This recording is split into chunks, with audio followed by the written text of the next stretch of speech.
Hey everyone, it is Shannon and I'm here today with a book haul. I'm really excited about this. I actually haven't done one for quite some time, with the exception of when I went to Bookends. I did a used book haul for when I went to Bookends, and that was a lot of fun. But I actually just haven't done one for quite some time, and I was doing them monthly at some point, and then I think I took June off. Oh yeah, that's it. I took a break in June, and that's when I am going back to. So this will actually end up being my summer book haul, with the exception of what I got at Bookends. It is mostly Kindle editions, but I did get a couple of physical editions, so let's start with those. First up, I have the very short introduction to Shakespeare by Germaine Greer, and this one totally matches my outfit. um, anyway, I'm reading this for Stacking the Series. I chose to read 8 titles from the very short introduction series for my Stacking the Series challenge this year. I've already started this one, so I've already in the midst of it, and I plan to finish it for the end of September, so fingers crossed that happens. And yeah, more Shakespeare. Yay! Yay! And this next one I was really excited to get. I went somewhere where I haven't been for quite some time, and it's one of the few places I know that actually carries this particular line of books. So when I went there with my sister Susie, I asked her, I said, hey, can we go to the books and see if they have any Harlequins? And they did, so thank you, Susie, for saying yes to that adventure. But we did have to ask a staff member. We couldn't find the books. So I ended up picking up Cavanaugh's Missing Person by Marie Ferrarella. This is the 40th book in the Cavanaugh Justice series. 40th book. 40th book. Can you believe it? And it is from the romantic suspense line. I don't tend to read a lot from the romantic suspense line, but I do like it better than intrigue, which is a bit more high stakes and much more intense. I'm really curious to see what this book is like. I really just wanted to buy a physical edition. They didn't have any Harlequin historicals, so I was really surprised about that. I totally would have picked up a historical, because that tends to be one of my go-tos, oddly. But they had a lot of presents and romantic suspense and intrigue and a lot of the love inspired, and I think some of the lines that aren't the category romance lines, like the other imprints. But they did not have historical, and so I was like, oh my. So it actually took me a while to figure out what to buy, but I bought this, and I would like to start it soon, but I am in the middle of another romance novel, so I do hope to read it this month, and and see what it is all about. So it was fun to get a physical edition, so that was really cool. So those are the only 2 physical editions I got, and everything else is an ebook. So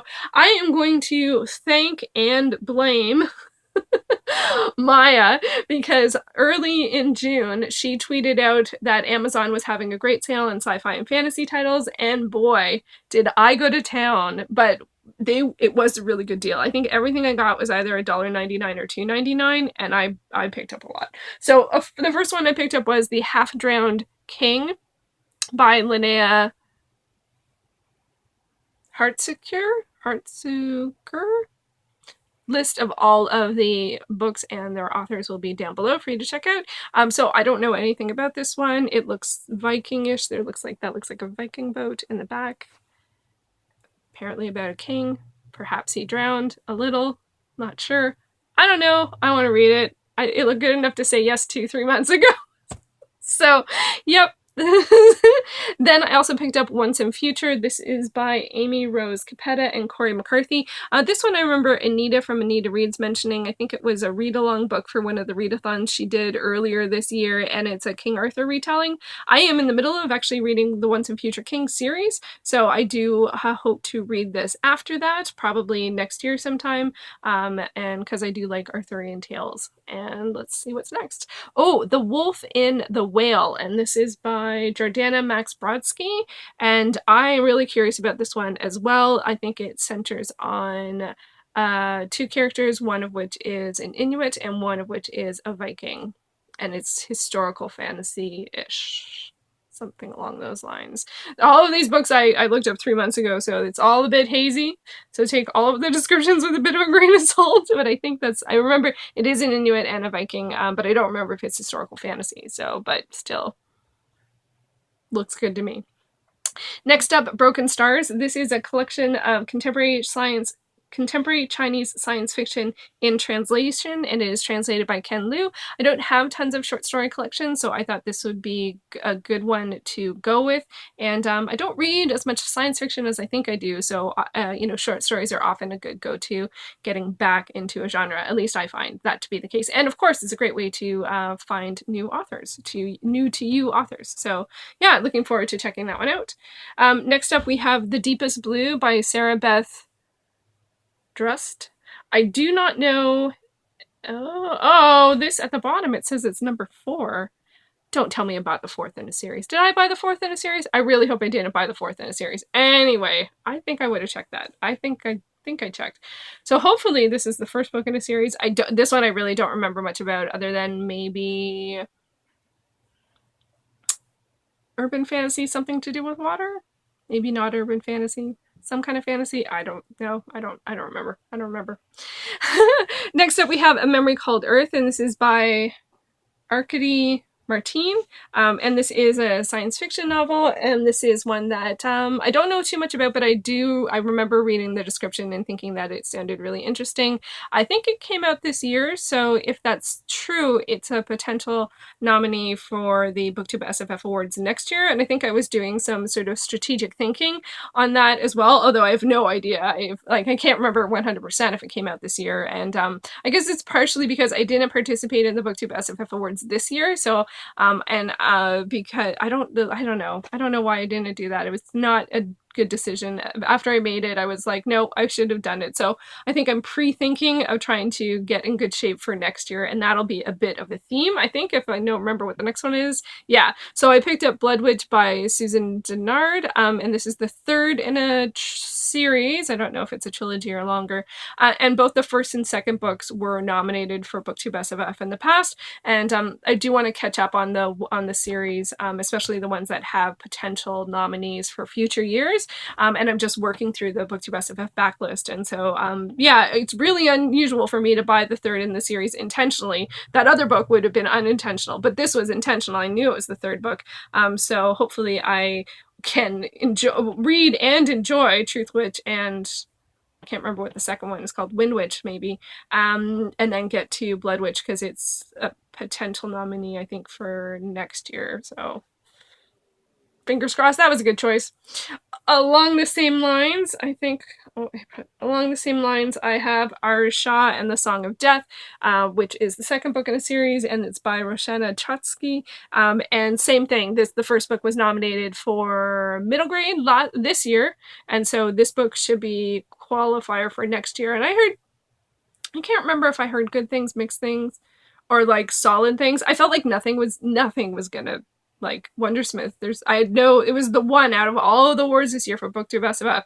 It was the one that I'm like, there's no contest that Wondersmith was going to win middle grade. So yeah, but still, I'm curious. I've been really enjoying middle grade in the past couple of years, so I thought I would pick this up, and I'll read the 1st one from the library, and I'll have the 2nd one ready to go. And then we turn to The Sea Wolves, A History of the Vikings by Lars Brown Worth. And this is a nonfiction book, history of, about Vikings. So that, that sold me. It was on sale the same day. So I think I just was like, I had like a gift card, and it was like, I just bought as much as I could. Until my balance was like less than $1. So anyway, so that was all from one day in early June. Thank you, Maija. I'm really looking forward to getting to those books. So yeah, I think I'm in good shape for some recent science fiction and fantasy titles. So I feel really good about that, actually.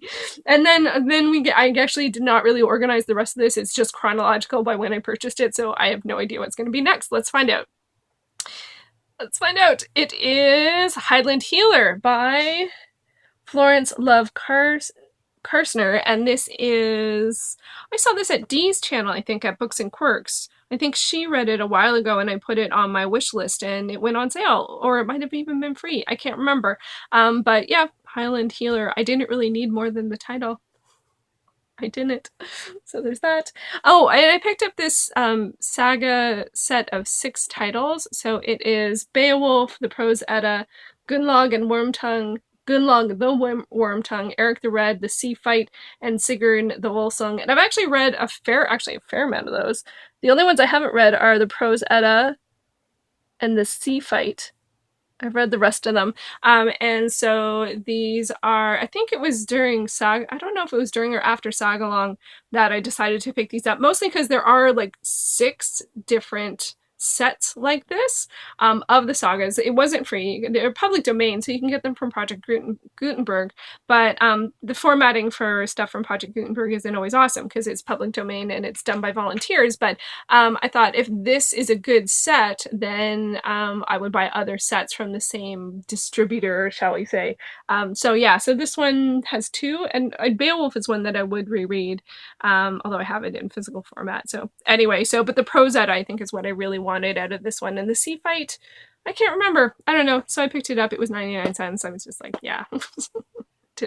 And then, okay, so now we're into later in the summer, and I picked up Kill River and Kill River 2 by Cameron Robique. These are horror novels, if you can't tell by all those skulls. I have read Kill River. It was one of the titles for the Bloody Beach read-along this summer, but I didn't get to Kill River 2. They had, the read-along was for July and August, and I read both of the titles in July, but I didn't finish the titles for August. There was a live show for the Bloody Beach read-along, and Cameron Robique was one of the authors that was present, as was Kristen Carmen, who wrote Something Borrowed, Something Blood-Soaked, which was another one of the titles. This one was for August, and it's 13 stories. I did read the first story, but I couldn't finish it by the end of the month, so I got a little like, so I think what I'm going to try and do is read them in October, because that feels like a good time to read them in as well. I really enjoyed watching the live show, even though I hadn't read all of the books. I had read Kill River by that point, and I Call Upon Thee, but it was at the end of July, I think, and I hadn't read this one yet. So yeah, so I picked up those titles for the read-along. What do we got next? Next up, Chris Rafferty's Caught by You. This is the first in a series. Chris Rafferty is someone who I found via the Harlequin Goodreads group when it started up a couple years back, and I've friended her, and I've read one of her other books, and this is the first in a series, so I thought I would check it out. It is romantic suspense. It is the Secret Agents series. Secret Agents. So really curious to check that one out. And The Devil May Pay by K.C. Bateman. This is one that was nominated for a Rita this year. I was hoping to read a bunch of Rita nominees in August or something. Didn't happen. Totally didn't happen. So, but now I have this one. I think it's a historical, a ruthless mercenary skilled in the art of conquest, an heiress who refuses to be tamed, the devil's own bargain. Yeah, that sounds good. That sounds good. So eventually I will read this one. And then Celtic Viking by Lexi Timms. I didn't need other than Celtic Viking, like really, honestly. Yeah, Celtic Viking. That's enough for me. And then, this is really exciting. I picked up The Map. Whoa, that really whites out. This is by William Ritter. It is the 1.5 book in the Jacoby series, and I loved Jacoby. And the whole Jacoby series is available on Scribd, with the exception of this one book. But then I noticed one day it was available for free on Kindle, and I was like, yes! And it's under 100 pages. It's a short story-ish or novella length. So I'm really curious to read it and continue that series, because I love Jacoby so much. It was one of the few 5-star reads I've had this year that wasn't a reread. So very excited to continue that series. Next up, Deathmatch. So this is a book. It's the first in the Spar Battersea. It's a Spar Battersea thriller, and this one's by Jason Riddler. This one's my brother. And I actually have this book in physical edition, but I wrapped it up, and I was like, afterwards I realized it's just not a good choice. So I ended up buying it on Kindle so that I can read it whenever I want. So when I thought, I'm supporting my brother, and I made a bad decision. So it's totally fine. It's totally fine. I think, and this one is, all of my brother's books have fighting of some kind in this. I think this one is wrestling. So I am looking forward to checking that out, of course. And next up, I have Prometheus Bound by, and I don't know how to pronounce this author's name. Cat, yes. Achilles? Not sure. This one, I'm currently reading a book on Greek heroes, and the story of Prometheus was prefaced by a quote from this book. And this one I got, it is part of the public domain because it's like from I don't even know what years we're talking here. But I didn't get this edition. I got the Project Gutenberg No Frills edition, and so I'm looking forward to checking that out. Even though I'm sure it'll be a little more challenging read, but I'm curious about the story of Prometheus. I think it engaged me. The reading about it in the Greek Heroes book really I found engaging, and it was on a TV show that I watched recently. And so that was all interesting. So there we went. There's more meows. And then this one I bought yesterday, Crimson Eyes. It is by L.L. McNeil. It is the first in the Cole Xiao saga. And this one, Anita mentioned in a current, I think in her Monday Reads, she read it and she mentioned that it was on sale. And I was like, oh, it's on sale, is it? And then I checked and it was like $1.49. And I'm like, yeah. And I know this is the author that wrote Maroda, and I want to read Maroda as well. But there's several books in that series out, I think at least 2, and this one is just new this month-ish, like the past month. So I thought I would check out this one. It's urban fantasy, and I'm really looking forward to checking that out. And I think we made it to the end, folks. We made it to the end. So there are all of the books I bought this summer, with the exception of the ones from Bookends, and I feel like that's pretty reasonable. So I must have been busy or something. I don't know. Normally I would buy more books within 3 months, although I've read none of them. Well, I started Shakespeare, so I don't get too worried about that. They're there for me to enjoy whenever. I don't feel a huge amount of pressure, but I do want to be more proactive on getting to the BookTube SFF Awards. But September, I'm focused on my stacking the series, and then October, I will choose a new focus. So I hope you enjoyed that book call, and I will see you again very soon. Thanks so much for watching.